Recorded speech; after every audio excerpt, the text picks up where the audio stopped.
السلام علیکم dear reader and listeners, Urdu novels library میں آپ کا ڈھیر سارا ویلکم۔ آپ لوگوں کی ڈھیر ساری فرمائش آ رہی ہیں کہ آپ ہی رمز جنون کر دیں، تو میں ان سے کہنا چاہوں گی کہ اللہ کے بندوں پہلے رمز عشق تو کمپلیٹ کر لو۔ اس کو بھی بڑی مشکل سے میں ریکارڈ کر رہی ہوں، لیکن آپ لوگوں کا نا پھر رسپانس بہت ٹھنڈا آتا ہے۔ کہہ تو دیتے ہیں کہ جی آپ یہ ناول کر دیں، وہ ناول کر دیں، میں سٹارٹ کر دوں تو اس پہ رسپانس اتنا ٹھنڈا آتا ہے۔ اب میں نے آتش کل اپنے سیکنڈ چینل پر اپلوڈ کیا، اس کے بعد پھر اس کی ریکویسٹ اتنی آتی کہ آپ ایپیسوڈ نہیں دے رہی۔ 2-3 گھنٹے لگا کر 2-3 گھنٹے کا پروسیس ہوتا ہے، ریکارڈنگ، ایڈیٹنگ، پھر اس کے بعد اپلوڈنگ اور باقی چیزیں تھمبنیل وغیرہ کرنا، تو بہت ٹائم ٹیکنگ پروسیس ہوتا ہے، گھر کے کام وغیرہ بھی ہوتے ہیں جس میں۔ تو پھر اس پہ کل رسپانس اتنا ٹھنڈا تھا نا، مجھے اتنا غصہ آیا ہے، میرا دل کرتا ہے کہ میں نہ کروں ریکارڈنگ، پھر بس بیٹھ جاتی ہوں آپ لوگوں کے لیے۔ اور اس کے علاوہ عشق رومان شاہ کی بھی ریکویسٹ بہت زیادہ آ رہی ہے۔ عشق رومان شاہ کی ابھی فی الحال سین یہ ہے کہ ابھی ان کے چینل پر، رائٹر کے چینل پر چل رہا ہے۔ میں نے ان سے بات کی تھی تو انہوں نے مجھے ابھی فی الحال جو ہے وہ شدت یار کی پرمیشن دی ہے، اور میرے دل کا سکون تم ہو، زویا علی شاہ کے 2 ناولز ہیں، ان دونوں کی پرمیشن مجھے مل چکی ہے الحمدللہ۔ میں یہ دونوں ناولز جو ہیں وہ پوسٹ کروں گی۔ اور لمس جنون میں نے پرمیشن نہیں لی تھی، لیکن پھر میں نے ان سے معذرت وغیرہ بھی کی تھی، اور کیونکہ مجھے پہلے پتہ نہیں تھا کہ پرمیشن بھی لی جاتی ہے نا، تو پھر میں نے ان سے پرمیشن وغیرہ لی تو انہوں نے کہا کہ ٹھیک ہے، اٹس اوکے، آپ لوگوں نے کر لیا تو کوئی بات نہیں، کوئی ایشو نہیں ہے۔ تو اب لمس جنون بھی میرے پاس ہے، میرے چینل پر ہے جو چل رہا ہے، اور اس کے علاوہ اب عشق رومان شاہ جب ان کے چینل پر ختم ہو جائے گا نا ناول، پھر اس کے بعد میں پوسٹ کروں گی، ٹھیک ہے، پرمیشن لے کر۔ اور اس کے علاوہ جنون یارم کا سین یہ ہے، جنون یارم جو ہے وہ فی الحال میں علی شاہ سے بات کروں گی، کانٹیکٹ کر کے دیکھوں گی ان سے، اگر انہوں نے پرمیشن دے دی تو، کیونکہ میں نے پہلے نا وداؤٹ پرمیشن ان کا پورا ناول پوسٹ کر دیا تھا ایک ہی ایپیسوڈ میں PDF کے فارم میں، تو پھر اس پر اسٹرائک آ گئی تھی مجھے، کیونکہ مجھے پتہ نہیں نا تھا کہ پرمیشن بھی لی جاتی ہے یا اس طرح کے مسئلے بھی ہوتے ہیں۔ تو اب میری کوشش ہے کہ میں سارے کام جو ہے نا آفیشیلی کروں، مینس کے پرمیشن لے کر پھر کروں۔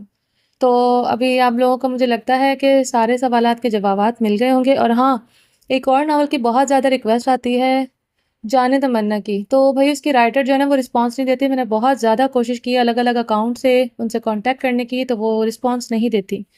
تو فی الحال جو ہے جانے تمنا کا بھی بھول جاؤ، اگر وہ رسپانس دے دیتی ہیں، وہ بات کرتی ہیں، تو پھر تو میں کر دوں گی، ادروائز پھر جانے تمنا بھی نہیں ہوگا، ٹھیک ہے۔ چلیں جی، رمزش بائی نور آصف کی نیکسٹ ایپیسوڈ لے کر حاضر ہوئی ہوں۔ چینل کو جلدی سے سبسکرائب کر دیں، ویڈیو کو بھی لائک کر دیں، آپ لوگ بعد میں بھول جاتے ہیں۔ بہت ساری باتیں ہو گئی، امید ہے آپ لوگوں کو سارے سوالات کے جوابات مل گئے ہوں گے۔ چلیں سٹارٹ کرتے ہیں۔ اچھا، بیک گراؤنڈ میں نا یہ مرغے کی آواز آ رہی ہے، تو اس کو مجھے لگ رہا ہے مجھ سے زیادہ فیمس ہونا ہے، تو پلیز اب تھوڑا سا اگنور کرنا، کیونکہ میرے پاس ایک ہی جگہ ہے، اب وہ مرغیوں کی آواز آ رہی ہے تو پلیز اگنور دیٹ، ہاں۔ چلیں سٹارٹ کرتے ہیں۔ ارحام اپنی شال سے اپنے ہاتھوں سے نکلتا خون صاف کرتے حور کی طرف بڑھا۔ اس کی آنکھیں ابھی بھی سرخ اور سرد تھی۔ اپنا غصہ، اشتعال، قہر ان لوگوں پر نکال کر بھی اندر بھڑکتی آگ ٹھنڈی نہیں ہوئی تھی، بلکہ مزید بھڑک رہی تھی۔ وہ جس طرح حور کے اوپر جھکا ہوا تھا، اس کے ہاتھ پکڑے ہوئے تھے، اس کا لہو شریانوں میں جیسے بھڑک رہا تھا۔ جسم کی رگیں پوری طرح ظاہر تھی، سانس بری منتشر تھی۔ سب کچھ سامنے کھڑی لڑکی کی وجہ سے ہوا تھا، اس پر کسی کی نظر گوارا نہیں تھی۔ آج اسے ان غلیظ لوگوں نے چھوا تھا، جس طرح کی گندی غلیظ باتیں کر رہے تھے وہ تو اس کے دل و دماغ میں آگ لگا چکے تھے۔ ارحام غصے اور اشتعال سے حور کی طرف بڑھا تھا۔ سزا تو اس کی بھی خطرناک بنتی تھی، اور کچھ نہیں تو وہ اس کے نازک گالوں کا حشر بگاڑ دینا چاہتا تھا، جو رات اس کے پہر برستی بارش میں تن تنہا حویلی سے نکل آئی تھی۔ اتنا تو جانتا تھا کہ آج کے بعد وہ اس کی اجازت کے بغیر کمرے سے قدم نکالنا تو دور کی بات، وہ بیڈ سے بھی نیچے نہیں اترے گی، مگر گرم بھڑکتا خون سامنے کھڑی تھر تھر کانپتی لڑکی کو سزا دے کر ہی ٹھنڈا ہونا تھا، جو آج ہر حد پار کر چکی تھی۔ اس کے نزدیک یہ آخری حد تھی۔ ارحام کو اپنی طرف بڑھتا دیکھ کر حور نے خوف سے پیچھے کو قدم بڑھائے تھے۔ ارحام، میرا کوئی قصور نہیں ہے۔ لوگ نازنین بائی کے آدمی تھے۔ ارحام، میرا کوئی قصور نہیں ہے۔ پاپا پلیز ماما مجھے کچھ نہ کیجیے گا۔ ارحام، ماما مجھے معاف کر دے۔ ارحام، آپ کو خدا کا واسطہ ہے۔ حور پیچھے کو قدم بڑھاتے، دونوں ہاتھ جوڑتے، گڑ گڑاتے، روتے ہوئے بولی۔ اس کے رونے، گڑگڑانے اور ہاتھ جوڑنے پر وہ مزید سیخ پا ہوا تھا۔ وہ اسے یوں ہاتھ جوڑے گڑگڑاتے نہیں دیکھنا چاہتا تھا، مگر یہ لڑکی اس کی ضبط کی تنابیں ہلا دیتی تھی۔ اس کی بیٹی پریزے زندگی اور موت کی جنگ لڑ رہی تھی، اور یہاں وہ تھا۔ آج پھر وہ اپنی بیٹی اور بیوی میں سے اپنی بیوی کی عزت چن چکا تھا۔ آج سے 6 ماہ پہلے اس نے سلطان شاہ اس کی وجہ سے چھوڑا تھا، کیونکہ میری ستیلی ماں ماجبین نے میرا سودا کر دیا تھا۔ پور کی بات پر ارحام کے قدم اس کی طرف بڑھتے رکے تھے۔ پاپا اس وقت لندن میں تھے۔ ماجبین نے پوری پلاننگ کی تھی۔ مجھے جب پتا چلا، میں شاہ مینشن سے بھاگ کر آئی تھی، مگر ان دونوں نے مجھے راستے میں اغوا کر لیا تھا۔ راستے میں ان دونوں کی نیت مجھ پر خراب ہو گئی تھی۔ ان میں سے ایک آدمی مجھے گاڑی سے نکالتا گھسیٹتا ہوا پاس بنے کھیتوں میں لے گیا، مگر خدا کو میری عزت عزیز تھی۔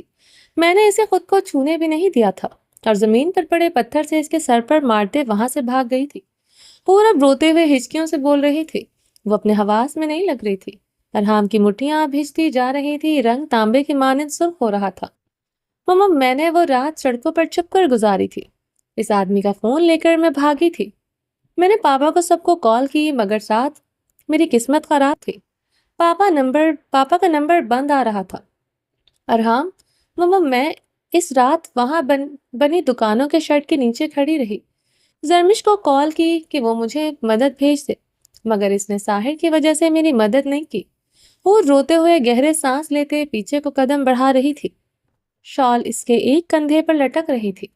بکھرے بال، بھیگا جسم، وہ بری طرح کپکپا رہی تھی۔ وہ غم کی تفسیر بنی تھی، چہرے پر ارحام کا خوف صاف ظاہر تھا۔ مما، میں نے صبح ہوتے ہی ایک ٹیکسی کروائی۔ مما، مجھے نہیں پتا تھا مجھے کہاں جانا ہے۔ وہ کوئی نیک انسان تھے جنہوں نے مجھے گرلز ہاسٹل پہنچا دیا۔ مجھے اپنا نمبر بھی دیا کہ مجھے جب ان کی ضرورت ہو میں انہیں کال کر سکتی ہوں۔ وہاں بھی میری روم میٹ نے کسی کے ساتھ میرا سودا کر دیا تھا۔ میری خوبصورتی دیکھ کر اور مجھے راتوں کو تکیے میں منہ چھپاتے روتے ہوئے دیکھ کر اسے لگا میں لاوارث ہوں۔ مما، میرا کوئی قصور نہیں۔ مجھے جیسے خبر ہوئی میں نے وہ ہاسٹل بھی چھوڑ دیا۔ اسی بزرگ کو کال کی، وہ مجھے وہاں سے لے کر گئے۔ مجھے اپنی بیٹی کے گھر لے کر گئے تھے، مگر وہاں بھی میری خوبصورتی، میری کم عمری، میری جوانی میری آزمائش بن گئی۔ اس بزرگ کی بیٹی کے شوہر نے مجھ پر بری نظر رکھی۔ مجھے جیسے ہی اس کے ارادوں کی خبر ہو گئی میں وہاں سے بھی بھاگ نکلی، اور اس رات مردان کی سڑک پر بھیگتے ہوئے آپ کی گاڑی سے ٹکرا گئی۔ ہور کی اب ہچکیاں بن چکی تھی۔ ارحام لب بھینچے اسے دیکھ رہا تھا۔ آپ ہی وہ انسان تھے جس نے مجھ پر بری نظر نہیں ڈالی تھی۔ میں سارے راستے آپ کو دیکھتی آئی، مگر آپ نے مجھ پر ایک نظر نہیں ڈالی۔ اس رات گاڑی میں مجھے آپ کے ہر ایکٹ سے محبت ہو گئی۔ میں نے اتنے ہوس پرست مردوں کی نظریں دیکھی تھی، آپ ہی وہ پہلے انسان تھے جس کی نظریں شفاف تھی۔ مجھے نہیں پتا تھا، مجھے بالکل نہیں پتا تھا آپ شادی شدہ ہیں۔ درخشاں نے آپ کی محبت سے بہت تعریفیں کی تھی۔ آپ بہت اچھے ہیں۔ آپ نے گاؤں میں ونی کی رسم ختم کر دی۔ آپ عورت پر چلاتے نہیں ہیں، آپ سب سے محبت کرتے ہیں۔ وہ روتے ہوئے ہچکیوں سے ٹوٹے لفظوں سے بول رہی تھی۔ مما، مجھے لگا آپ ہی وہ انسان ہیں جو مجھے عزت کے ساتھ تحفظ دے گا۔ ہور نے بے تحاشا روتے ہوئے اپنی آنکھیں بازو سے رگڑی تھی۔ وہ مسلسل پیچھے کی طرف بڑھ رہی تھی۔ مما، میری سمجھ میں جو آیا میں نے کر دیا۔ مجھے لگا آپ پر الزام لگاؤں گے، سب میرا نکاح آپ سے کر دیں گے اور میں آپ سے معافی مانگ لوں گی۔ مما، مجھے اس رات خود کچھ نہیں پتا تھا میں کیا کر رہی ہوں۔ مجھے صرف یہ پتا تھا مجھے آپ سے نکاح کرنا ہے، مجھے آپ ہی تحفظ دے سکتے ہیں۔ مگر میں غلط تھی۔ ہور اب کی بار پوری قوت سے چیخی تھی۔ ارحام نے گہرے سانس لیتے اسے بے بسی سے دیکھا۔ وہ اتنے بڑے ٹراما میں تھی، اسے خبر ہی نہیں ہوئی۔ میں غلط تھی ارحام، آپ بھی باقی مردوں کی طرح نکلے۔ نکاح کے بعد میرے ساتھ جیسا سلوک کیا، شوہر پہلی رات ایسا سلوک کرتے ہیں اپنی بیوی کے ساتھ؟ ہور شدت غم سے روتے ہوئے چیخی۔ ارحام نے لب کچلتے اس کی طرف دیکھا تھا۔ آنکھوں میں سرخی گھلی تھی۔ برستی بارش میں گہرا سانس لیا۔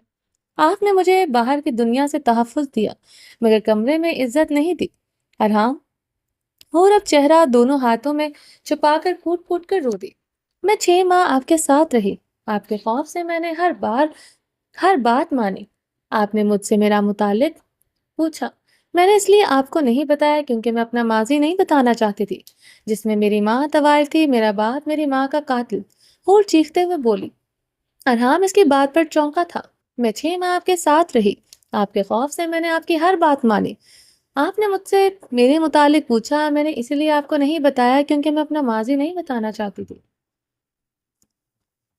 ارحام اس کی بات پر چونکا تھا۔ اس نے بے یقینی سے حور کی طرف دیکھتے اس کے لفظ سنے تھے، ارحام، ارحام، ارحام۔ وہ عصیت و کرب سے اسے پکارتے اپنا سینہ مسل رہی تھی۔ یہ حقیقت بتانا اس کے لیے بہت تکلیف دہ تھا۔ یہ اس کی اکھڑتی بکھرتی سانسوں سے معلوم ہو رہا تھا۔ وہ اپنا گلا جکڑے ہوئے تھی۔ ارحام اس کی طرف بڑھنے کی بھی ہمت نہیں تھی۔ یہ کیسا انکشاف تھا جو ارحام کی روح تک کو بھی جھنجھوڑ چکا تھا۔ ارحام خانزادہ کو اس پر ترس آیا تھا۔ وہ 18 سال کی عمر میں کیا کچھ سہن کر چکی تھی۔ آسمان میں بجلی زور سے کڑکی تو وہ چہرہ ہاتھوں میں چھپائے بری طرح کپکپا اٹھی۔ بدن پر شدید لرزہ طاری ہوا تھا۔ ارحام بغور اس کے بدن کی لرزاہٹ دیکھ رہا تھا۔ حور نے اپنے چہرے سے ہاتھ اٹھائے خوفزدہ نگاہوں سے ارحام کو دیکھا تھا۔ اسے دور کھڑا دیکھ کر اس کی جان میں جان آئی تھی۔ اس نے پیچھے کی طرف مزید اپنے قدم بڑھائے تھے۔ پھر اسے دور کھڑا دیکھ کر اس کے رونے میں اضافہ ہوا۔ وہ پاگلوں کی طرح پھر سے رو دی تھی۔ جانتی تھی اس کی سچائی جاننے کے بعد سامنے کھڑا انسان اب اس سے نفرت کرے گا۔ وہ اب آسمان کی طرف دیکھتے برستے بارش میں روتے ہوئے چیخیں مار رہی تھی۔ ارحام بے بسی سے لب کھینچے اسے یوں روتے ہوئے دیکھ رہا تھا۔ مقابل کا غم اس کا دل چیر رہا تھا۔ وہ کیا کچھ نہیں سہ رہی تھی، وہ اسے خبر ہی نہیں تھی۔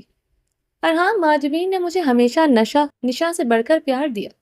مجھے کبھی پتا ہی نہیں چلا کہ وہ مجھ سے اتنی نفرت کرتی ہیں کہ وہ میری عزت کا سودا کر سکتی ہیں۔ مجھے تو پتا بھی نہیں تھا وہ میری سگی ماں نہیں ہے۔ وہ رات قیامت کی رات تھی۔ وہ ہچکیوں سے روتے ہوئے بولی، نہ نہیں، اس رات کے بعد میری زندگی میں آنے والی ہر رات قیامت تھی۔ حور کے لہجے کی چبھن میں اضافہ ہوا تھا، جہاں ٹوٹے کانچ کی چبھن تھی۔ ارحام خانزادہ کے دل کے کئی ٹکڑے ہوئے تھے۔ اس کی پناہوں میں ہر رات مقابل کے لیے قیامت تھی۔ یہ لفظ نہیں، خنجر تھے جو اس کے دل میں پیوست ہوئے تھے۔ وہ اپنا مضبوط ہاتھ اپنے کمزور دل پر رکھ گیا تھا۔ اس رات مجھے پتا چلا ماجبین میری سگی ماں نہیں، میری ماں مہر ماں تھی۔ ماجبین نے مجھے وہ تصویریں دکھائی جس میں 6 ماہ کی اپنی ماں کے ساتھ تھی۔ اس نے مجھے بتایا کہ سلطان شاہ نے آج سے 17 سال پہلے مہر ماں کو قتل کر دیا تھا کیونکہ مہر ماں نے سلطان شاہ کو دھوکہ دیا تھا۔ مجھے اس رات پتا چلا پاپا کی آنکھوں کی نمی کی وجہ۔ مجھے اس رات پتا چلا پاپا اور مہجبین کا کمرہ کیوں الگ الگ ہے۔ مجھے اس رات پتا چلا پاپا ہنستے ہنستے آخر رو کیوں پڑتے ہیں۔ مجھے اس رات پتا چلا پاپا مجھ سے اتنی محبت کیوں کرتے ہیں۔ حور ہچکیوں سے بولتے روتے ہوئے ہنس پڑی تھی۔ اس کے پاپا پیار کرتے ہیں، بہت پیار کرتے ہیں، مگر سلطان شاہ جیسی محبت کوئی بھی اپنی بیٹی سے نہیں کر سکتا۔ حور کی سسکیوں میں اضافہ ہوا تھا۔ پتا ہے پاپا مجھ سے اتنا پیار کیوں کرتے ہیں؟ حور نے ارحام کو دیکھتے ہچکی لیتے استغفار کیا، کیونکہ میرا چہرہ میری ماں سے ملتا ہے۔ حور کی ہچکیوں میں اضافہ ہوا۔ بارش نے شدت اختیار کی تھی۔ حور کی ہچکیوں میں اضافہ ہوتا جا رہا تھا۔ دونوں کی آنکھوں میں دھندلاہٹ بڑھتی جا رہی تھی اور مقابل کا درد ارحام خانزادہ کے دل میں اترتا جا رہا تھا۔ مجھے ماجبین نے اس رات تھپڑ مارے تھے۔ پتا ہے ارحام کتنے تھپڑ مارے تھے؟ 1 2 3۔ وہ اب انگلیوں پر تھپڑ گن رہی تھی۔ اس کی ہچکیوں میں بترجیح اضافہ ہو رہا تھا۔ وہ اپنے حواس میں نہیں لگ رہی تھی۔ ارحام خانزادہ کرب سے اپنے بال مٹھیوں میں جکڑ گیا تھا۔ جانتا تھا اس کے مارے ہوئے تھپڑ بھی وہ انگلیوں پر گننے کی ضرور، تب وہ کیا کرے گا؟ ان تھپڑوں کا حساب وہ کیسے چکائے گا؟ اللہ نے اس رات کے بعد تھپڑ میرے مقدر بنا دیے تھے۔ اپنی عزت بچاتے تھپڑ کھائے، آپ سے نکاح کرنے کے بعد تھپڑ کھایا، کل آپ کے تھپڑ کھائے اور آج پھر تھپڑ کھائے۔ حور کی آنکھوں سے بہتے گرم سیال کو دیکھتے ارحام خانزادہ کے دل کو ٹھوکا لگا تھا۔ وہ دونوں ہاتھ اپنے گال پر رکھے اسے دیکھ رہی تھی۔ ارحام اپنی نمزدہ نظریں پھیر گیا تھا۔ اس کی شکوہ کنار نگاہوں میں درد تو صرف اس کے مارے ہوئے تھپڑوں کا تھا۔ ارحام کی مٹھیاں ضبط سے بھینچی تھی۔ وہ کرب سے آنکھیں میچ گیا۔ یکدم اس کی مٹھیاں غیظ و غضب سے بھینچی تھی۔ آنکھوں میں غیظ و غضب کی سرخی چھائی تھی۔ اس کی حور کو تھپڑ مارنے والوں کی موت اور مشکل ہونی چاہیے تھی۔ وہ انہیں اتنی آسانی موت دینے پر پچھتا رہا تھا۔ اس کے نزدیک ان کی موت آسان ہی تھی۔ اس کی حور کو چھونے والے کو موت اس سے بھی دردناک ہونی چاہیے تھی۔ میرے پاپا نے مجھے کبھی فنگر بھی نہیں لگائی ارحام، وہ تو میرے ڈمپل کو کتنی بار چومتے تھے، کاش وہ میرے گال کو چومنے کی بجائے مجھے تھپڑوں کی تکلیف سے روشناس کروا دیتے تو شاید اتنی تکلیف نہ ہوتی۔ حور نے روتے ہوئے اپنے آنسو بے دردی سے صاف کیے۔ اس رات مجھے پتا چلا ساحر خانزادہ نے مجھ سے منگنی توڑ دی۔ یہ بریکنگ نیوز چلی تھی ہر نیوز چینل پر۔ اس وقت جرمنی میں تھا اپنے کنسرٹ کے سلسلے میں۔ مجھے ماجبین نے بتایا کہ ساحر نے میری حقیقت جاننے کے بعد مجھ سے منگنی توڑ دی ہے۔ میں اس رات ٹوٹ گئی تھی ارحام۔ ساحر نے مجھے چھوڑا اس لیے نہیں ٹوٹی تھی، بلکہ اس لیے میرا باپ میری ماں کا قاتل تھا۔ میرے باپ نے میری ماں کو مار دیا۔ کہنے کو یہ صرف لفظ ہیں، مگر جب جب سوچتی ہوں یہ لفظ دہراتی ہوں، میرا دل زخموں سے چور بلبلاتا ہے۔ ارحام درد یہاں سے اٹھتا ہے، بہت درد ہوتا ہے۔ حور روتے ہوئے اپنے دھڑکنوں پر ہاتھ رکھا۔ ارحام خانزادہ نے بے دردی سے اپنا نچلا لب دانتوں تلے پیوست کیا۔ بارش کی بوندوں کے ساتھ خون کا ذائقہ اسے اپنے حلق میں گھلتا محسوس ہوا۔ جب مجھے پتا چلا ساحر نے مجھے میری پہچان پر چھوڑ دیا، میں نے اسی رات ساحر کو اپنے دل سے اتار کر پھینک دیا تھا۔ یہ جو حور آپ کے سامنے کھڑی ہے، حور نے روتے ہوئے خود کی طرف اشارہ کیا، آج سے 6 ماہ پہلے حور ایسی نہیں تھی۔ وہ سلطان شاہ کی بیٹی تھی، بہت مغرور، خود سے محبت کرنے والی، اپنی عزت نفس پر سمجھوتا نہ کرنے والے۔ وہ تو حور سلطان شاہ کو جب سڑکوں کی زینت بننا پڑا تو حور سلطان شاہ نہیں رہی، بلکہ صرف حور رہ گئی، جو کسی کے آگے جھک جاتی ہے، جس نے اپنا لباس کبھی دوسری بار نہیں پہنا تھا۔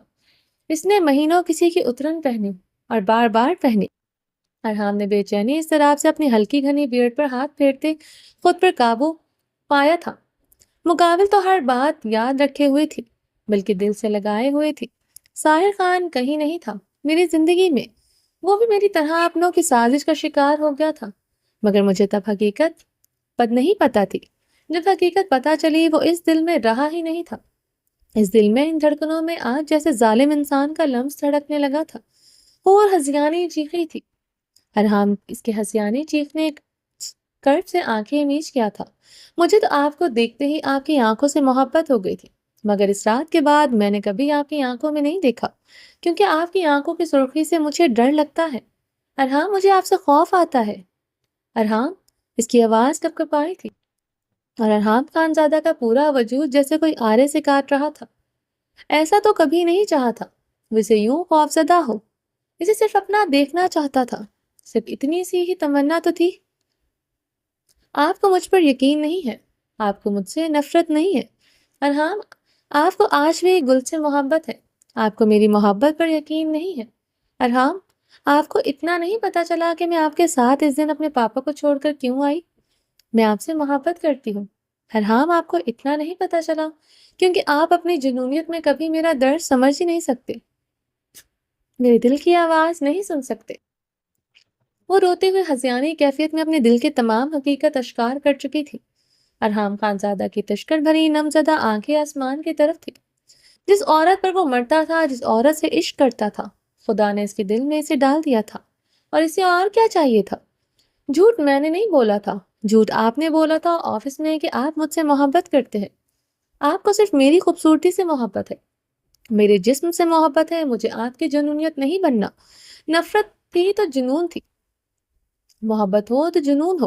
نہیں ارحام، مجھے نہیں بننا آپ کا جنون، حور ایسی بات نہیں ہے۔ ارحام نے بے بسی سے کہتے اس کی طرف اپنے قدم بڑھائے تھے، وہ مزید پیچھے کو اپنے قدم بڑھا گئے تھے۔ ارحام لب پیچھے رہ گیا تھا، وہ اس کی کیفیت سمجھے اس کے قریب نہیں جا پا رہا تھا۔ وہ اس سے خوفزدہ ہونے کے ساتھ بدگمان بھی تھی۔ مہرماں بھی سلطان شاہ کا جنون تھی، اسی جنون میں سلطان شاہ نے مہرماں کو مار دیا تھا۔ آپ بھی مجھے اس جنون میں ایک دن مار دیں گے۔ ارحام نے اب تذبذب نظروں سے اسے دیکھا تھا، وہ اسے اس حد تک بدگمان تھی اسے معلوم نہیں تھا۔ ارحام، ماما مجھے آپ کے ساتھ نہیں رہنا، ماما میں مہرماں نہیں بننا چاہتی، اس سے پہلے آپ مجھے مار دیں، مجھے زندہ نہیں رہنا۔ حور پیچھے کو قدم بڑھاتے ہوئے چیخ رہی تھی۔ حور، ارحام اس کی طرف بڑھا تھا، وہ ذہنی ابتر حالت میں بہت ٹوٹی ہوئی لگ رہی تھی، اس کا بدن بری طرح کپکپا رہا تھا، ایسا لگ رہا تھا وہ کسی بھی پل زمین بوس ہو جائے گی۔ وہ چاہتا تھا آج وہ اپنے دل کی ہر بات کہہ دے، اپنے اندر کی ساری بھڑاس نکال دے، مگر وہ اب مزید اسے یوں روتے تڑپتے ہوئے نہیں دیکھ سکتا تھا۔ آپ مجھے مار دیں گے ارحام، فریضے کو کچھ ہو گیا تو آپ تب بھی مجھے مار دیں گے۔ ارحام اور خوف سے بولتے پیچھے کو ہوئی تھی۔ فریضے بھی میری وجہ سے آج اس حالت میں ہے۔ اور ایک بار پھر شدت سے رو پڑی۔ فریضے فریضے وہ آسمان کی طرف دیکھتے ہی چیخیں مار رہی تھی۔ اس کی چیخوں پر پہلی مرتبہ ارحام کا دل بند ہوا تھا۔ آنکھوں کی نمی نے شدت اختیار کی تھی، وہ بے دردی سے اپنی آنکھیں مسل گیا۔ کچھ نہیں ہوگا فریضے کو حور، کچھ نہیں ہوگا۔ ارحام کی آواز بارش کے شور آنسوؤں کی نمی میں جیسے دب گئی تھی۔ فریضے فریضے میری جان، میں مر جاؤں گی تمہارے بغیر اگر تمہیں کچھ ہوا۔ مجھے اور بوجھ لے کر نہیں جینا۔ حور کی چیخوں میں اضافہ ہو رہا تھا۔ ارحام کے کرب میں مزید اضافہ ہوا تھا۔ سامنے کھڑی لڑکی تو سراپائے محبت تھی، جو اس سے ہی نہیں اس کی بیٹی سے بھی شدید محبت کرتی تھی۔ کچھ نہیں ہوگا تمہاری فریضے کو حور، ارحام نے سختی سے کہتے اپنے لفظوں پر زور دیا تھا، مگر وہ اس کی چیخوں کو نہیں دبا سکا۔ فریضے اس کی چیخیں وقت کے ساتھ پہاڑوں سے ٹکراتی بلند ہو رہی تھی۔ ارحام خانزادہ کی سانسیں رک رہی تھی۔ Nothing to do with our Shut up. Don't cry anymore, فریضے۔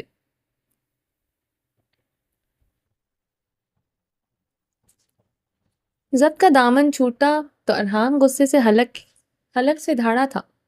اس کی چیخیں اس کا امتحان لے رہی تھی۔ اس کی دھاڑ پر حور کی چیخیں تھمی تھی، بلکہ اس کی سانسیں رکی تھی۔ مقابل کی دھاڑ سے وہ فریضے کی سانسیں رک چکی تھی۔ کچھ نہیں ہوگا فریضے کو، ارحام نے نرم لہجے میں کہتے حور کی طرف قدم بڑھائے تھے۔ وہ تیزی سے یہ فاصلہ طے کر کے اپنے اور اس کے بیچ یہ فاصلہ مٹانا چاہتا تھا۔ اس کے چہرے پر وہ مزید اپنا خوف نہیں دیکھ سکتا تھا۔ اگر کچھ ہو گیا تو؟ حور نے ہچکیوں سے استفار کرتے پیچھے کو قدم بڑھائے تھے۔ وہ اس کے پیچھے قدم بڑھانے پر پریشان ہوا تھا۔ وہ ابھی بھی تھر تھر کانپ رہی تھی۔ اس کے چہرے پر اس کا خوف واضح تھا۔ میں کہہ رہا ہوں نا، اسے کچھ نہیں ہوگا، مجھ پر یقین ہے نا تمہیں؟ ارحام نے نرمی سے کہتے اس کی طرف قدم بڑھائے۔ نہیں ہے، آپ پر یقین نہیں ہے۔ حور نے روتے ہوئے ارحام کی آنکھوں میں دیکھا۔ ارحام کے قدموں کی رفتار میں اضافہ ہوا تھا۔ وہ اسے اپنی مضبوط باہوں میں بھرتے اپنے سینے میں سے لگانا چاہتا تھا، اس کی ہر تکلیف کا مداوع کرنا چاہتا تھا۔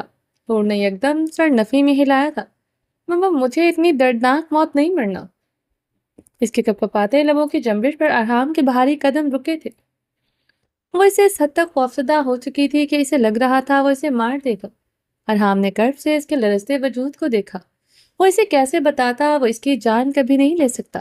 اگر وہ اسے کسی کے لیے چھوڑ کر بھی چلی جائے وہ اسے نہیں مار سکتا۔ ہاں، اسے واپس لے کر ضرور آتا، اسے اپنے پاس قید کر لیتا، اس پر کسی کی نظر نہ پڑنے دیتا۔ اس کا جنون یہیں تک تھا، وہ اس کی رہے اور اس کے پاس رہے، مگر وہ سامنے کھڑے وجود کی سانسیں کبھی نہیں کھینچ سکتا تھا۔ وہ ارحام خان زادہ تھا، سلطان شاہ نہیں، جن کے سامنے کھڑی لڑکی کی سانسیں چلنا بند ہو جاتی تو اس کی بھی سانسیں بند ہو جاتی۔ ارحام کے قدموں میں تیزی آئی تھی۔ مقابل کے قدموں نے بھی پیچھے کی طرف اپنی قدم بڑھائے تھے۔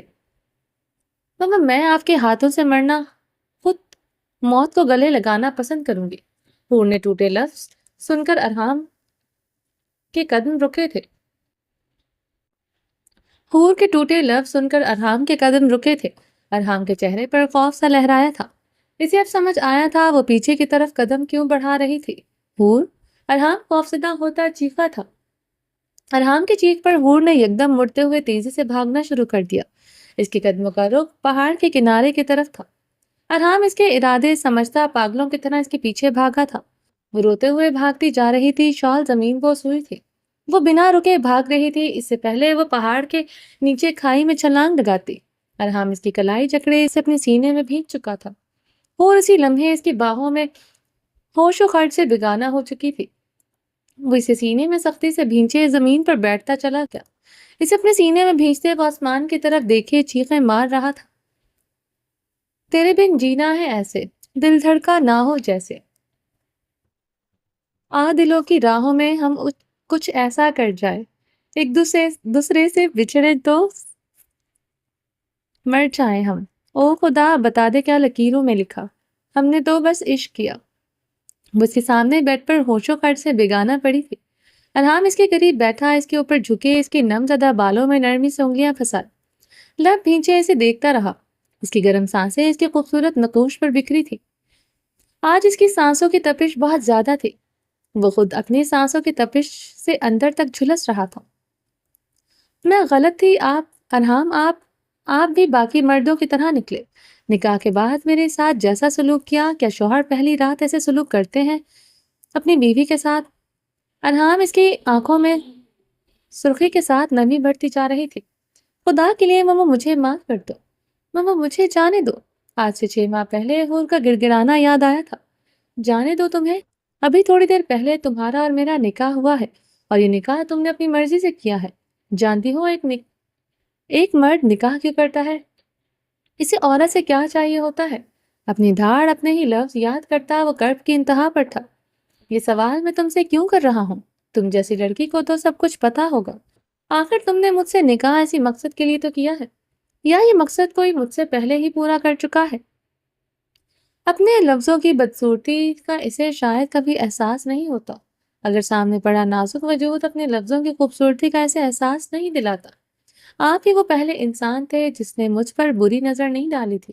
میں سارے راستے آپ کو دیکھتے آئی، مگر آپ نے ماما مجھ پر ایک نظر نہیں ڈالی۔ اس رات گاڑی میں ماما مجھے آپ کے ہر ایکٹ سے محبت ہو گئی تھی۔ میں نے اتنے ہوس پرست مردوں کی نظریں دیکھی تھی، آپ ہی وہ پہلے انسان تھے جس کی نظریں شفاف تھی۔ ارحام خانزادہ کی کھردری انگلیاں اس کے عارض پر نرمی سے سرسرا رہی تھی، جو نیلے ہوئے تھے۔ جہاں اس کی انگلیوں کی گہری چاپ تھی، اس کے لب نرمی سے اس کی بند آنکھوں کو چھو گئے تھے، جن آنکھوں نے اس کی آنکھوں کی شفافیت کو دیکھا تھا۔ اسے تو بھی اس رات ان آنکھوں سے محبت ہوئی تھی۔ ارحام کے لب دیوانہ وار اس کی بند آنکھوں کو نرمی سے چوم رہے تھے۔ یکدم وہ اسے کرنٹ کھا کر دور ہوا تھا۔ اپنے لفظ پھر سے یاد آئے تھے۔ اب کی بار تو دل کیا تھا کہ وہ زمین کے تہہ میں سما جائے۔ ارے اتنی معصوم کیوں بن رہی ہو؟ جو میں کہنا چاہ رہا ہوں تم نہیں سمجھی؟ اس نازک جان کو اپنے سینے میں بھیجنا یاد آیا تھا۔ وہ کیسے خوف کے عالم میں کانپتی ہوئی اس کے سینے کے ساتھ لگی ہوئی تھی۔ اس کی تیز ہوتی دھڑکنیں تک اس کے سینے کا حصہ بن کر رہ گئی تھی۔ بند کرو یہ ڈرامے، اتنا ڈرنے کی ایکٹنگ۔ تم جیسی لڑکیاں اس طرح گھبراتی ڈرتی اچھی نہیں لگتی۔ ایسے ایکٹ مت کرو جیسے تمہیں پہلے کسی نے چھوا نہیں۔ تم نے مجھ سے پہلے کوئی مرد دیکھا نہیں، جانے کتنے مردوں کو اپنے حسن اور معصومیت کے جال میں پھنسا کر بے وقوف بنا چکی ہو۔ اس رات اس کے ذلت بھرے الفاظ سن کر وہ ٹھنڈی زمین کا حصہ بنی تھی۔ آج ٹھنڈی زمین کا حصہ بننے کو ارحام خانزادہ کا دل کر رہا تھا۔ مگر میں ایسی لڑکی نہیں ہوں۔ وہ اس کے قدموں سے لپٹ گئی تھی۔ جو حور آپ کے سامنے کھڑی ہے، آج سے 6 ماہ پہلے حور ایسی نہیں تھی۔ وہ سلطان شاہ کی بیٹی تھی، بہت مغرور، خود سے محبت کرنے والی، اپنی عزت نفس پر سمجھوتا نہ کرنے والی۔ وہ تو حور سلطان شاہ کو جب سڑکوں کی زینت بننا پڑا تو حور سلطان شاہ نہیں رہی، بلکہ صرف حور رہ گئی، جو ہر کسی کے آگے جھک جاتی تھی۔ ارحام کی آنکھوں سے آنسو گرتے اس کی گلابی لبوں پر شبنم کی طرح چمکے تھے۔ میرے سامنے اگر دوبارہ تمہاری آواز اونچی ہوئی تو تمہارا وہ حال کروں گا کہ تم دوبارہ بولنے کے قابل نہیں رہوگی، اور تم کیسی لڑکی ہو یہ ابھی پتہ چل جائے گا۔ مطلب یہ ہے کہ ابھی پتہ چل جائے گا تمہیں مجھ سے پہلے بھی کسی نے چھوا بھی ہے یا نہیں۔ ارحام نے اب اس کی کمر کو دیکھا تھا، اپنے بال مٹھیوں میں جکڑے اس بیڈ کو دیکھا جہاں اس نے اس رات اپنی بیوی سے اچھی طرح خراش لیا تھا۔ اس کے جسم کو درندوں کی طرح مسلا تھا، اس کے نازک حصوں کو بھنبوڑا تھا، اچھی طرح جسم کی ہر گہرائی کو چھوتے چیک کیا تھا۔ اس سے پہلے اسے کبھی کسی نے چھوا بھی ہے یا نہیں۔ اسے اس کمرے، اس بیڈ سے وحشت ہوئی تھی۔ اپنے ظلم کی کوئی وجہ، کوئی دلیل اس کے پاس رہتی تھی بھلا کیا؟ اس رات گل کو طلاق کس نے دی تھی؟ اس پر الزام اس کی بیوی، اس کے گھر والوں نے لگایا تھا۔ مقابل نے تو یہ بات بند کمرے میں کہی تھی۔ چیخ چیخ کر تو اسے گل نے ثابت کر دیا تھا۔ سزا اس معصوم کے حصے میں کیوں آئی؟ وہ اس رات اگر اپنے نکاح اپنی سپردگی میں لے ہی چکا تھا تو اس پاک نکاح کی لاج ہی رکھ لیتا، جہاں رب نے مرد اور عورت کے معاملے میں ڈرنے کو کہا، جہاں اللہ نے عورت کو مرد کے سپرد بطور امانت دیا، وہ اس امانت میں خیانت کر بیٹھا۔ اگر خدا سے وعدہ کر ہی لیا تھا وہ اس کے نازک وجود کو کبھی نہیں چھوڑے گا، تو معاف بھی کر دیتا۔ آج وہ یوں کرب و اذیت پر نہ ہوتا۔ جس وقت اس نازک وجود کو اس کی ضرورت تھی، اس وقت سب سے زیادہ تکلیف اسی نے دی تھی۔ کیا وہ کبھی خود کو معاف کر پائے گا؟ اس کے کرلاتے تڑپتے دل نے سوال کیا تھا۔ کیا کبھی وہ اس لڑکی کے سامنے سر جھکائے کھڑا ہوگا؟ وہ اسے معاف کر پائے گی؟ اس سوال پر تو وہ گھبراتے ہوئے اپنا دل مسلنے لگا۔ اگر بات سامنے پڑے نازک وجود کے معاف کرنے پر آئی تو یقیناً نازک وجود اسے کبھی معاف نہیں کرے گا، کیونکہ اب وہ خود کو حور نہیں، حور سلطان شاہ سمجھتی تھی۔ حور سلطان شاہ میں کتنا نخرہ تھا وہ سمجھتا تھا۔ سلطان شاہ کی بیٹی تھی جس نے اپنے جنون، اپنی محبت کو قتل کر دیا تھا۔ ارحام نے اب لب بے دردی سے کچلے تھے۔ آپ کو صرف میری خوبصورتی سے محبت ہے، میرے جسم سے محبت ہے، مجھے آپ کی جنونیت نہیں بننا۔ نفرت تھی تو جنون تھی، محبت ہو تو جنون ہو۔ نہیں ارحام، مجھے نہیں بننا آپ کو جنون۔ اس کے لفظ یاد کرتے ارحام خانزادہ کی سانسیں تیز ہوئی تھی۔ وہ اس کے لبوں پر جھکے، انہیں اپنے لبوں میں دبا گیا۔ وہ اس کی بے جان وجود سے شدت سے سانسیں کھینچ گیا، مگر اس کی دیوانگی کم ہونے کے بجائے بڑھتی جا رہی تھی۔ ایک دم وہ پرسکون ہوتا اس کے لبوں کو بہت نرمی سے اپنے لبوں میں دبا گیا۔ اس کے لب نرمی سے اس کے ہر نقوش کا سفر کرنے لگے۔ جانے کتنی دیر وہ اس کے ایک ایک نقش پر اپنے لب رکھتا چلا گیا۔ اس کے لب دیوانہ وار اس کے ایک ایک نقش کو چوم رہے تھے۔ تم میرا جنون ہو، ہمیشہ رہو گی۔ حور خانزادہ ارحام کا جنون تمہارے لیے کبھی کم نہیں ہو سکتا، اور یہ آج اور بڑھ گیا ہے، مگر وعدہ ہے میرا تم سے، آج کے بعد اس جنونیت میں جتنی بھی تکلیفیں اٹھاؤں گا، تم پر میری جنونیت کی ایک آنچ نہیں پہنچے گی۔ ارحام نے اس کے کان میں جھکے سرگوشی کرتے اس کے کان کی لوم کو دانتوں سے کھینچا تھا۔ اس کے لبوں کو جھکتے اس نے نرمی سے اس کے زخم پر اپنی زبان کا مرہم لگایا۔ ارحام نے سیدھے ہوتے بہت نرمی سے اس کی کمر میں ہاتھ ڈالتے اسے اوپر اٹھاتے اس کے وجود کو گیلے کپڑوں سے آزاد کیا۔ اسے تکیے پر لٹاتے اس نے گہری نظروں سے اپنی بیوی کو چاندی جیسے شفاف بدن کو دیکھا۔ نظریں اس کے کندھے پر دی ہوئی اپنی جنونی سوغات پر آ کر ٹھہری۔ ارحام کی ٹھنڈی انگلیاں اس کے کندھے سے ہوتی اس کی دھڑکنوں پر آ کر رکی تھی۔ اس کی گہری نظریں اپنی بیوی کی دھڑکنوں کے مقام پر تھی۔ وہ یکدم جھکے ہوئے اس کی دھڑکنوں پر اپنے لب رکھ گیا تھا۔ اس کی انگلیاں ابھی تک اس کے دل کے مقام پر سرسرا رہی تھی۔ کل رات اس نے غصے اور جنون سے اس کے کندھے پر اپنی شدت دکھائی تھی، اور یہ سچ تھا، اس وقت اس کا دل یہی کر رہا تھا، اس دل کو فنا کر کے رکھتے۔ اور اس نے یہ سب کچھ جنونیت میں ہی کیا تھا، مگر اس جنونیت میں بھی اسے صرف اپنی بیوی حور کی فکر تھی۔ اس نے اس کے کندھے پر شدت دکھاتے ہوئے اس کے دل کے پاس وہ مائکرو چپ انسرٹ کی تھی، جسے ٹریک کرتے وہ آج تک اس تک پہنچا تھا۔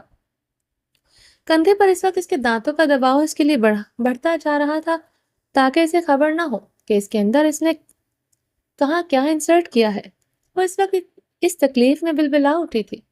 اسے درد کی شدت اسے احساس نہیں ہوا، وہ چپ اس کے اندر انسرٹ ہو چکی ہے۔ وہ سلطان شاہ نہیں تھا، وہ صرف جنون دکھانا جانتا تھا۔ وہ ارحام خانزادہ تھا جو جنون کے ساتھ اپنے رشتوں کی حفاظت بھی کرنا جانتا تھا۔ اسے ماجبین پر اسی دن شک ہو گیا تھا، جس دن نشا نے اسے بتایا تھا کہ ماجبین حور سے نفرت کرتی ہے۔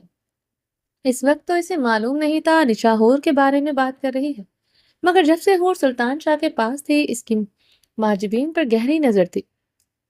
اس کے فون تک اس نے ٹریس کر رکھے تھے، مگر اسے کوئی معلومات نہیں مل سکی تھی۔ حور کے بارے میں ابھی بھی کوئی نازنین بائی کو خبریں دے رہا تھا، لیکن کون؟ ارحام لب بھیچے سوچ رہا تھا۔ ماجبین اکیلی یہ سب نہیں کر سکتی، کیونکہ سلطان شاہ کی پاور سے وہ بخوبی واقف تھی۔ یقیناً کوئی بھی تھا جو سلطان شاہ جتنی حیثیت رکھتا تھا، یا پھر اس سے کم، مگر تھا وہ بھی طاقتور۔ ارحام اپنی مٹھیاں بھیجتے سوچ رہا تھا۔ کل وہ حور کو اپنے پاس لے آیا، مگر اس کے دل کا ڈر جو حور کو لے کر تھا، وہ کل رات اور شدت اختیار کر گیا تھا، جب وہ چیخ چیخ کر سلطان شاہ کے پاس جانے کو کہہ رہی تھی۔ اسے لگا جب وہ 6 ماہ پہلے اپنے باپ کا گھر چھوڑ سکتی ہے، کبھی کسی لمحے وہ اس کی حویلی سے بھی بھاگ سکتی ہے۔ اسی لیے اس نے کل رات اس کے سینے میں وہ چپ انسرٹ کی تھی۔ اپنی بیوی کو اب وہ خود سے دور نہیں کر سکتا تھا، کسی صورت بھی نہیں۔ اسے ہر پل اس پر نظر رکھنی تھی، تاکہ وہ جہاں بھی جائے وہ اسے اپنے پاس لے آئے، وہ اس کی حور کی کوئی غلطی سے بھی نقصان نہ پہنچا سکے۔ آج وہ حور کی لوکیشن ٹریس کرتے بہت آسانی سے اس تک پہنچ گیا تھا۔ ارحام نے جھکتے ہوئے پھر سے اس کی دھڑکنوں پر اپنے لب رکھے تھے۔ یہ اب ہمیشہ تمہارے سینے میں رہے گی، میری خوبصورت بیوی۔ تمہارا ارحام آج بھی تمہارا جنونی ہے، تمہیں کبھی ایک پل کے لیے اکیلا نہیں چھوڑ سکتا۔ ارحام نے جھکتے ہوئے اس کی پیشانی پر اپنے لب نرمی سے رکھے تھے۔ اسے احتیاط سے کپڑے پہناتا اس کے پاس سے اٹھا تھا۔ وہ اپنا سیل فون اپنی پینٹ کی پاکٹ میں ڈالتا گاڑی کی چابیاں پکڑے کمرے سے نکل آیا تھا۔ گاڑی سٹارٹ کرتے اس نے گاڑی ہاسپٹل کے راستے پر ڈالی، جہاں اس کی بیٹی اس کا انتظار کر رہی تھی، جو اللہ نے اسے پھر سے واپس لوٹا دی تھی۔ بہارے کی آنکھ کھلی تو ہڑبڑاتے ہوئے اٹھی تھی۔ وہ اس وقت صوفے کی بجائے بیڈ پر تھی۔ بہارے نے اپنی گلابی آنکھوں سے پورے کمرے میں نظریں دوڑائیں۔ اس کی سانسیں سینے میں اٹکی تھی۔ وہ جلدی سے اٹھ کر بیٹھے۔ وہ ستمگر کمرے میں کہیں نہیں تھا۔ وہ اسے پھر سے چھوڑ کر چلا گیا تھا۔ وہ گہرے سانس لیتے اپنے بال مٹھیوں میں جکڑ گئی تھی۔ دل میں درد کی شدید ابال اٹھے تھے۔ بیڈ سے ٹیک لگائے وہ گہرے سانس لیتی بھیگی گلابی آنکھوں سے کمرے میں نظریں دوڑا رہی تھی۔ وہ ساری رات اس کے قریب تھا، ساری رات اس نے اس کا سر دبایا تھا۔ وہ صبح اذانوں تک اس کے ہاتھوں کا لمس اپنی پیشانی پر محسوس کرتی رہی تھی۔ اس نے اس لیے آنکھیں نہیں کھولی تھی وہ کہیں چلا نہ جائے۔ آج پہلی بار اس نے فجر کی نماز چھوڑ دی تھی، اور اس کے بعد وہ کب سوئی اسے پتہ نہیں چلا۔ اس نے اسے بیڈ پر کب ڈالا اسے پتہ نہیں چلا۔ شہرام خان کے عشق نے اسے آج خدا سے بھی دغا کرنے پر مجبور کر دیا تھا۔ فجر کی نماز قضا ہونے پر بہارے بری طرح روتی تھی۔ بہارے نے ہچکیاں بھرتے ہر حراست نظروں سے اسے خالی کمرے کو دیکھا۔ اس ستمگر کے بغیر اب اس کمرے کی تنہائی سے وحشت ہونے لگتی تھی۔ بہارے گھٹنوں میں منہ چھپائے بلک بلک کر روتی تھی۔ وہ اس کے پاس چلا گیا، وہ جل کر راکھ ہو گئی تھی۔ وہ اس سے دور تو رہ سکتی تھی، مگر اس سے کسی اور کا ہوتا ہوا نہیں دیکھ سکتی تھی۔ آئزل کے ساتھ اسے سوچتے ہی اسے اپنے جسم پر چوٹیاں رینگنے لگتی تھی۔ اسے نہیں پتا تھا محبت عشق کیا ہوتا ہے، بس اسے اتنا پتا تھا وہ شہرام کو کسی کے ساتھ شیئر نہیں کر سکتی۔ اسے اس کے قریب کسی دوسری عورت کا سایہ برداشت نہیں کر سکتی تھی۔ وہ اس کا جنون بن چکا تھا، اس کا ایڈکٹ بن چکا تھا۔ اسے اپنا وہی شہرام واپس چاہیے تھا، ورنہ اسے لگتا تھا اسے چلتی سانسیں کسی دن رک جائیں گی۔ بہارے گہرے سانس لیتے بیڈ سے اٹھی۔ وہ ڈریسنگ مرر کے سامنے جا کر کھڑی ہو گئی۔ گلابی سوٹ، گلابی سلور زدہ فراک، بال الجھے بکھرے سی آنکھیں، متورم اور گلابی بدن ہر ٹائم لرزتا رہتا۔ وہ کچھ عرصے میں کیا سے کیا بن گئی تھی۔ بہارے کی انگلیاں اپنے الجھے بکھرے بالوں میں الجھی گئی۔ اسے اپنے بالوں سے کتنی محبت ہے۔ قربت کے لمحات میں بھی وہ اس بالوں کو چھوتا تو وہ اس سے غصے سے ہاتھ چھٹک دیتی تھی۔ وہ پھر بھی اس کے بالوں کو نرمی سے چھوتا اور اپنے لب رکھتا۔ اس کی جان لیوا قربت میں بالوں کا حشر ہونا ہی تھا، اور ہو بھی جاتا تھا۔ بعد میں وہی تو وہ سلجھاتا تھا ان بالوں کو۔ اس دن اس قربت کے بعد اس نے اپنے بال نہیں سلجھائے تھے۔ 2 دن پہلے اس کی جان لیوا قربت میں سب سے بڑا حشر بالوں کا ہوا تھا۔ اس کے بعد اس نے ان بالوں کو سلجھایا ہی نہیں تھا۔ وہ تڑپ کر مرنے والی ہو جاتی تھی جب وہ ان بالوں کو سلجھانے لگتی۔ وہ اس ستمگر کی یاد اتنی بری طرح اس پر حملہ آور ہوتی تھی کہ کہیں نہ کہیں اس کے دل میں مہم سی امید تھی وہ اس کے بکھرے الجھے بالوں کو دیکھ کر سلجھائے گا ضرور، مگر اس نے تو اس دن اپنی جان لیوا آگ جیسی قربت میں ساری رات اسے جھلسایا تھا۔ اس کے بالوں کو بھی جیسے وہ چھوتا رہا۔ اس نے ایک آہ منہ سے نہیں نکالی۔ اتنی بے رحمی دکھا کر بھی اس نے اس کے بال نہیں سلجھائے تھے۔ اتنی درد تکلیف سے اس نے اپنے بال ہی سلجھانا چھوڑ دیے تھے۔ بہارے نے ڈریسنگ ٹیبل سے برش اٹھائے، بے دردی سے اپنے بالوں میں برش کرنا شروع کر دیا۔ بال شدید الجھے ہوئے تھے، وہ بڑی بے رحمی سے بالوں میں برش کر رہی تھی، جس کی وجہ سے سر میں ایک بار پھر سے درد شروع ہو گیا تھا۔ اس نے ایک بار پھر سے اپنے چکراتے سر کو سنبھالا تھا۔ یہ درد تھا اس کی جان لے کر چھوڑے گا۔ کاش یہ درد میری جان لے شہرام، تمہیں کسی اور کا ہوتے دیکھنے سے پہلے میں مرنا پسند کروں گی۔ بہارے ڈریسنگ مرر میں دیکھتے حلق کے بل چیختی تھی۔ بہارے نے ایک بار پھر سے خود کو ڈریسنگ مرر میں دیکھا تھا۔ اتنے بدلے حلیے میں وہ کبھی چاند کی طرح چمک رہی تھی۔ اب اس ستمگر کو اس میں کشش کیوں نہیں محسوس ہوتی؟ کیا وہ دوسری عورت کا جادو مرد پر اتنا اثر کرتا ہے کہ اپنی بیوی میں کوئی دلچسپی ہی نہیں رہتی؟ بہارے نے اپنے چاندی جیسے نشیب و فراز کو دیکھتے بھڑبڑ جلتے اذیت کی انتہا پر سوچا تھا، کیوں رہے گی دلچسپی اپنی بیوی میں جب اللہ نے ہی 4 کی اجازت دے رکھی ہے؟ بہارے بھڑبڑ جلتے آئینے میں دیکھتے چیخ اٹھی تھی۔ اس کی کل رات کی توجہ نے اسے مزید پاگل کر دیا تھا۔ کل رات وہ ساری رات اس کے قریب صوفے پر بیٹھے اس کا سر دباتا رہا، مگر اس نے ایک بار بھی اسے چھوا نہیں تھا۔ کل رات سر درد اس کی جان نکال رہا تھا، مگر اگر کل رات شہرام اس کے قریب آتا وہ کبھی بھی انکار نہ کرتے۔ پہلے والی بہارے کی اپنے شوہر کی قربت سے جان جاتی تھی، آج والی بہارے کے لیے اپنے شوہر کی جان لیوا قربت ہی سب کچھ تھی۔ شہرام کی قربت اس کی طلب نہیں تھی، وہ اس کی طلب بننا چاہتی تھی۔ اور عورت اور مرد کی محبت میں کتنا فرق ہوتا ہے۔ مرد عورت کے پاس صرف اپنی طلب مٹانے آتا ہے اور عورت مرد کی طلب، اس کی ضرورت، اس کا سکون بننے کی چاہ رکھتی ہے۔ وہ آئینے میں دیکھتے ہوئے روتے ہوئے سوچ رہی تھی، اور وہ کتنی نادان ٹھہری تھی، اس کی قربت میں اسے دتکارتی رہی۔ آج وہ اسے دتکار رہا تھا تو برداشت نہیں ہو رہا تھا۔ بہارے روتے ہوئے چیختے ہوئے اپنے بالوں میں برش کر رہی تھی۔ بال بہت بری طرح الجھے ہوئے تھے جنہیں وہ سلجھا کم رہی تھی، الجھا زیادہ رہی تھی۔ یکدم اس کے برش کرتے ہاتھ پر ایک مضبوط ہاتھ آن ٹھہرا تھا۔ بہارے نے آنسوؤں سے چادر سے بے یقینی سے اپنے بے حد قریب کھڑے ستمگر کو دیکھا۔ بلو جینز پر بلو شرٹ پہنے ہوئے اس کے قریب کھڑا تھا۔ نمزدہ بالوں سے پانی کی بوندیں ٹپک رہی تھی جو بہارے کے چہرے پر گر رہی تھی۔ بہارے کی سانسیں ایک بار پھر سینے میں اٹکی تھی۔ اس کے بدن سے اٹھتی دل فریب خوشبو اسے اپنی جان نکلتی محسوس ہوئی تھی۔ بہارے سے بغور دیکھتے اپنی نظریں جھکا گئی تھی۔ اس کے اتنے قریب ہو کر اس کا بدن بھی اب دہکنے لگا تھا۔ کبھی ستمگر کا بدن دہکتا تھا، آج وہ اس کے حصار میں جلنے لگتی تھی۔ شہرام نرمی سے اس کے ہاتھ سے برش لے چکا تھا۔ بہارے نے نظریں اٹھائے، ڈبڈبائی نظروں سے حیرانگی سے اسے دیکھا۔ وہ اسے برش لیتے نرمی سے اس کے بالوں میں برش کر رہا تھا۔ شہرام کی توجہ اس کے بالوں پر تھی جنہیں وہ بہت نرمی سے چھو رہا تھا۔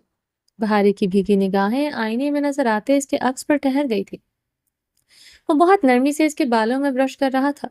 بہارے کی بھیگی دیوانہ وار نگاہیں شہرام کے نقوش کا طواف کر رہی تھی۔ اس کے طلسماتی نقوش پر اس کا اپنے لب رکھنے کو دل کر رہا تھا۔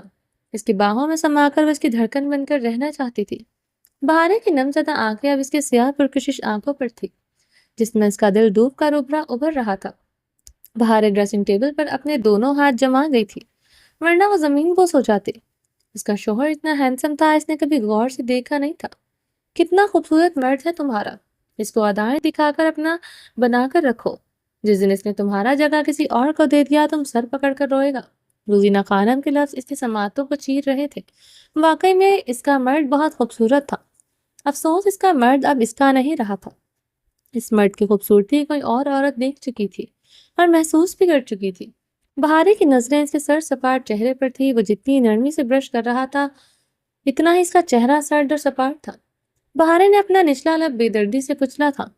اس کا سرد سپاٹ چہرہ اس کے دل پر چھریاں چلا رہا تھا۔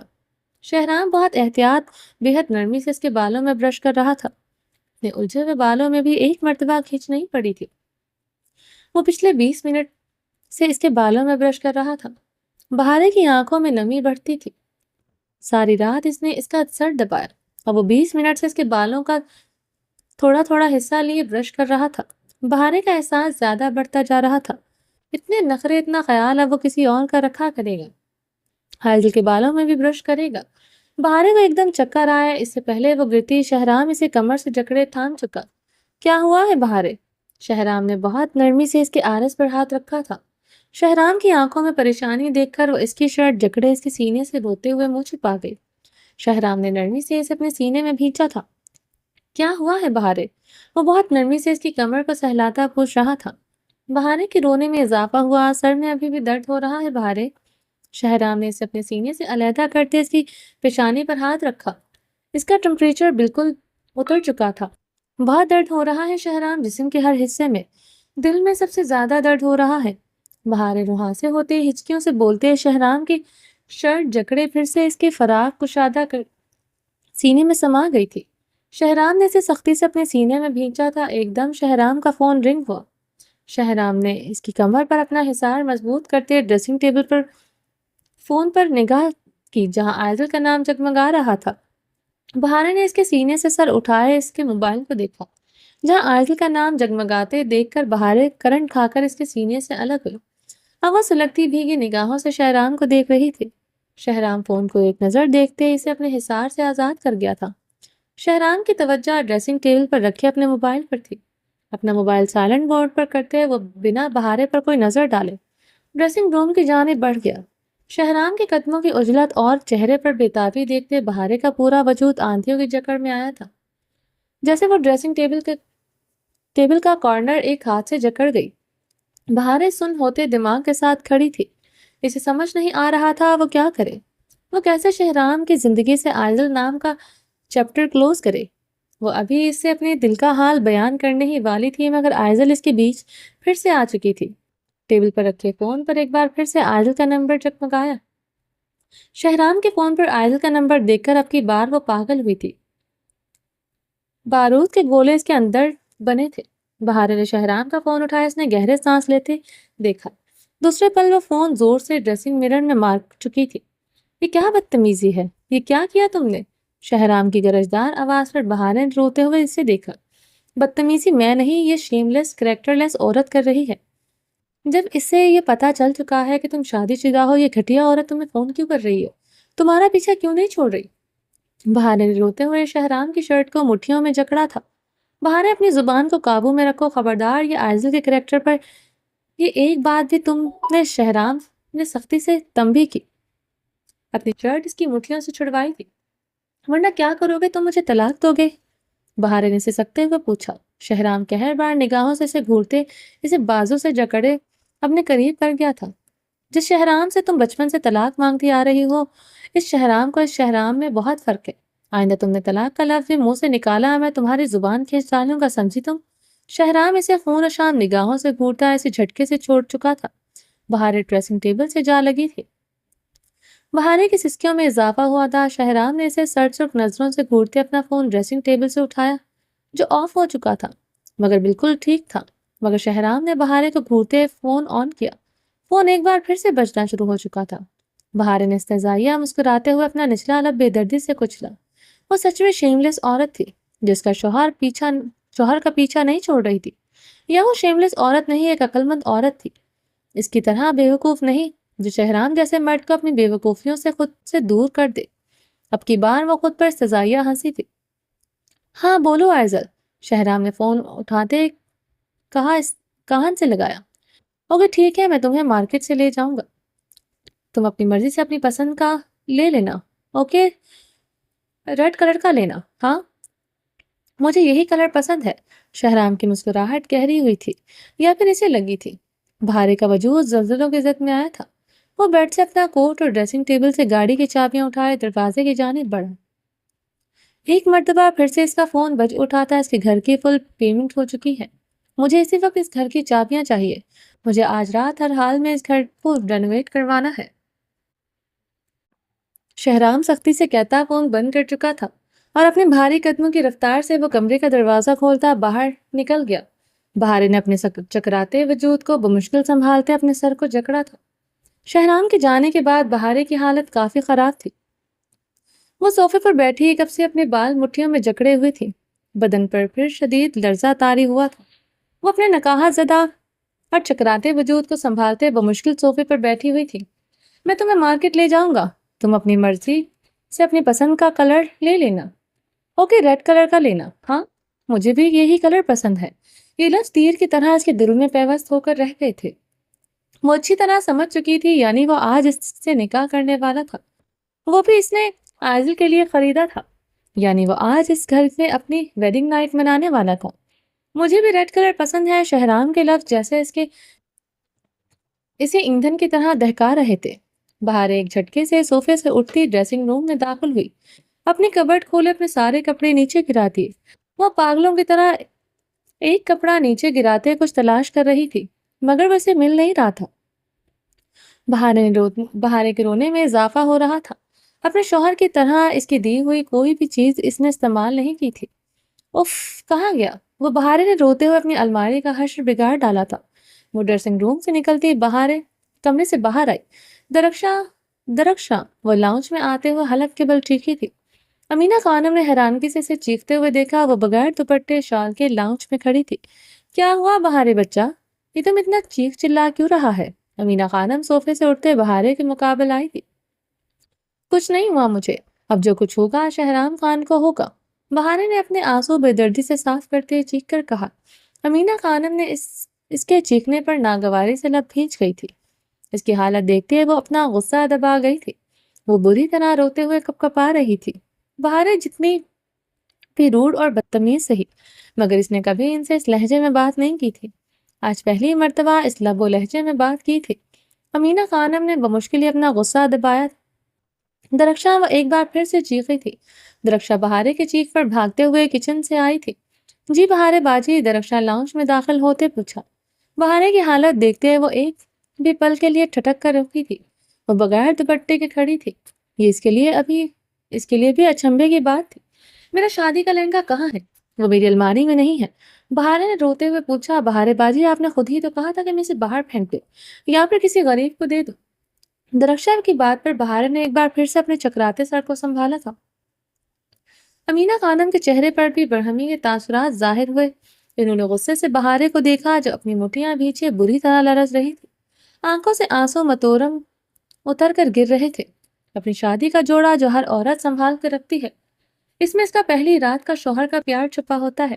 جس رات کے بعد شوہر اس طرح محبت اپنی عورت سے نہیں کر سکتا، اس پہلی رات میں مرد کا محبت، اس کا تڑپ، اس کا دیوانگی الگ ہی ہوتا ہے، کیونکہ اس رات وہ اپنا نکاح میں آیا ہوتا ہے، عورت کو تسخیر کرتا ہے، وہ اس کو اپنا بناتا ہے۔ تم نے اپنا پہلی رات کا جوڑا باہر پھینکنے کو کہا۔ تم کو معلوم ہے وہ شہرام اپنی پسند کا لے کر آیا تھا، 50 لاکھ کا وہ جوڑا تھا جس کو تم نے باہر پھینکنے کو کہا۔ پھر تم اس حویلی نہ آنے کا ماتم کرتا ہے۔ ایسا بیوی جس کا ہو، کون سا مرد اسے پاس آتا ہے؟ مرد میں عورت جتنا صبر نہیں ہوتا، وہ عورت کا بے اتنائی برداشت کرے۔ عورت مرد کا محبت دیکھ کر سمجھتا ہے مرد مجھ سے عشق کرتا ہے، میرے بغیر رہ نہیں سکتا، مگر یہی عورت کا بھول ہوتا ہے۔ مرد رہ بھی سکتا ہے اور اس عورت کا جگہ کسی دوسری عورت کو بھی دے سکتا ہے۔ امینہ خان اس کی سسکیاں بھرتے وجود کو اشتعال بھری نگاہوں سے دیکھتے وہاں سے چلی گئی تھی۔ بہارے اب چہرہ ہاتھوں میں چھپائے رو دی تھی۔ کس بات کا وہ ماتم منائے اسے سمجھ نہیں آتا تھا۔ شہرام کی دیوانگی، شہرام کا پاگل پن بھی اسے بھی یاد تھا۔ وہ اس ڈریس میں دیکھ کر اپنے حواس ہی جیسے کھو چکا تھا۔ کتنی محبت، کتنی مان، کتنی دیوانگی سے اس کے لمس میں، اس کے دہکتے لبوں نے اس کے پور کو جلسایا تھا۔ اس رات کو تو اسے اچھی طرح احساس ہو چکا تھا شہرام اس کا دیوانہ ہے، اور اس کا اس رات کے بعد تو اس کی مغروریت میں اضافہ ہوا تھا۔ بہارے باجی، ہم نے آپ کی شادی کا جوڑا کسی کو نہیں دیا، درخشاں بہارے کو بری طرح ہچکیاں بھرتے دیکھ کر کہا۔ درخشاں کی بات پر بہارے نے نم بے یقین نگاہوں سے اس کی طرف دیکھا۔ کہاں ہے میرا جوڑا؟ بہارے نے سسکتے ہوئے بےتابی سے پوچھا۔ اسے اپنا جوڑا ہر حال میں چاہیے تھا باجی، شہرام لالا کو پتہ چل گیا تھا، آپ نے وہ جوڑا باہر پھینکنے کو بولا ہے۔ لالا نے وہ جوڑا ہم سے لے لیا تھا، ہم کو نہیں معلوم لالا نے کہاں رکھا ہے۔ بہارے اب صوفے پر گرنے کے انداز میں ڈھہ سی گئی تھی۔ وہ چہرہ دونوں ہاتھوں میں چھپائے پھوٹ پھوٹ کر روتی تھی۔ کیا ہوا بہارے باجی؟ درخشاں نے پریشانی سے پوچھا۔ بہارے کی دلسوز چیخوں میں اضافہ ہوا تھا۔ درخشاں نے ترہم امیز نگاہوں سے بہارے کو دیکھا۔ وہ پچھلے 1 مہینے سے یوں ہی رو رہی تھی۔ پوری حویلی واقف ہو چکی تھی جو بہارے شہرام خان سے نفرت کی دعویدار تھی، وہ آج اس کے عشق میں پاگل ہو چکی ہے۔ بہارے کی جھٹکے سے صوفے سے اٹھتے اپنے کمرے کی جانب بڑھی۔ کمرے میں داخل ہوتے اس ایک بار پھر سے چکر آیا تھا۔ وہ بے حس بنی ڈریسنگ روم میں داخل ہوئی تھی۔ شہرام کی کبرٹ کھولتے اس نے اس کی ایک چیز نیچے پھینکی تھی۔ کل دوپہر میں اس نے اپنی اتنی طبیعت کی خرابی کے باوجود اس کی الماری سیٹ کی تھی، اس کے تمام کپڑے پریس کیے تھے، اس کی ایک چیز اس نے سمیٹ کر رکھی تھی۔ تب اس سے اپنا شادی کا لہنگا کہیں نظر نہیں آیا تھا۔ وہ چیخیں مارتے ہوئے اپنا لہنگا تلاش کر رہی تھی۔ کہاں رکھا ہے تم نے شہرام میرا جوڑا؟ وہ پاگلوں کی طرح حلق کے بل چیخی تھی۔ کہیں میرا جوڑا اس عائزل کو تو نہیں دے دیا؟ بہارے کا جھٹکے کھاتا وجود ساکت ہوا تھا۔ نہیں، وہ میرا لہنگا تھا، وہ میرے سہاگ کا جوڑا تھا، وہ کسی کو کیسے دے سکتا ہے؟ بہارے شدت غم سے رو پڑی۔ میرا گھر بھی تو دے دیا تھا، میرا لہنگا بھی دے دیا ہوگا۔ اس کے کپکپاتے لب جنبش کر رہے تھے۔ میرا شہرام بھی تو اسی کو دے دیا ہے۔ بہارے اب ڈریسنگ روم میں زمین پر بیٹھی چیخ چیخ کر روتی تھی۔ جان سے مار ڈالوں گی تمہیں شہرام، اگر میرا جوڑا تم نے کسی کو دیا ہوا تو۔ وہ اپنے آنسو بے دردی سے صاف کرتے تمام ہمت مجتمع کرتے اٹھی تھی۔ اس کی الماری پھر سے کنگالنے لگی۔ یکدم اس کے قدموں میں کچھ پیپرز آن گرے۔ بہارے نے وہ پیپرز اٹھا کر دیکھے، وہ کسی پراپرٹی کی رجسٹری تھی